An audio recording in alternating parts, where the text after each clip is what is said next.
Theoneste Bagosora, the Rwandan military leader described as the Heinrich Himmler of Rwanda, has died in a prison in Mali where he was serving a sentence for masterminding the slaughter of 800,000 people during the 1994 genocide.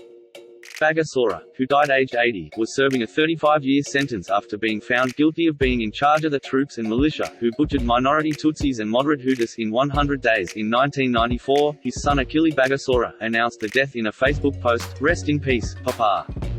Theoneste Bagosora died in a hospital in Mali yesterday, Saturday, late morning, said Abubakar Tambadou, registrar for the Mechanism for International Criminal Tribunals, which oversees prosecution of those responsible for the genocide.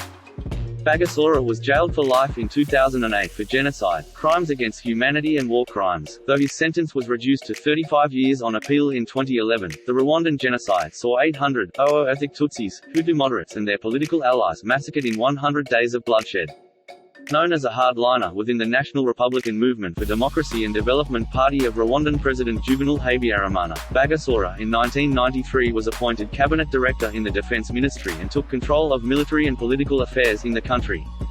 Canadian General Romeo Dallaire, head of United Nations peacekeepers in Rwanda at the time, described Bagosora as the kingpin behind the genocide. Once a close ally of then-President Juvenal Habyarimana, they both came from the same northwestern province of Gisenyi. He later reportedly held a grudge after being passed over for promotion to general. The Rwandan genocide saw 800 ethnic Tutsis, Hutu moderates and their political allies massacred in 100 days of bloodshed. The majority of Rwandans are ethnic Hutus, but the country was ruled by the Tutsi minority for decades until 1959 when the Tutsi monarchy was overthrown. In 1990, a Tutsi rebel group called the Rwandan Patriotic Front that had formed in Uganda invaded the country. After several years of guerrilla fighting, a peace deal was signed in 1993 between President Juvenal Habyarimana and RPF leaders. However, the fragile peace lasted only until the night of April 6, 1994, when a plane carrying Habyarimana and Cyprien Ntaryamira, president of Burundi and a Hutu, was shot down. The Hutus blamed the RPF for the attack and enacted a final solution to rid the country of Tutsis, with militias handed lists of names and told to kill them.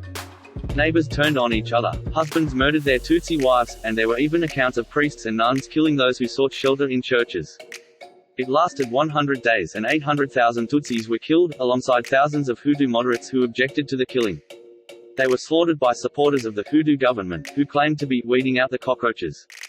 Men, women and children were felled by machetes, grenades and bullets in their homes and on the streets by July 15. Almost 800,000 people had been killed, a massacre which only stopped when the RPF took control of the capital, causing some 2 million Hutus who perpetrated the genocide or feared reprisal attacks to flee. The killings only stopped when the Tutsi-controlled Rwandan Patriotic Front seized control, and put Paul Kagame into power. The international community, and the UN, were criticized for failing to act, despite warnings from inside the country that genocide was taking place. French military intelligence concluded Bagosora was one of the prime sponsors behind the April 6 assassination of both President Habyarimana and his Burundian counterpart Cyprien Ntaryamira, both Hutus, as well as the Rwandan Army Chief of Staff. Their Falcon plane was shot down when preparing to land in the Rwandan capital Kigali, an event many blamed on Tutsi rebels and which triggered the massacres.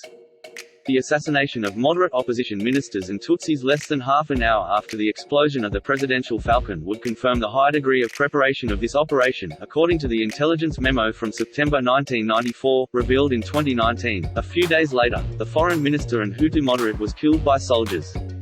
Bagosora and Boniface Nkurunziza had clashed constantly during 1993 peace talks in Tanzania.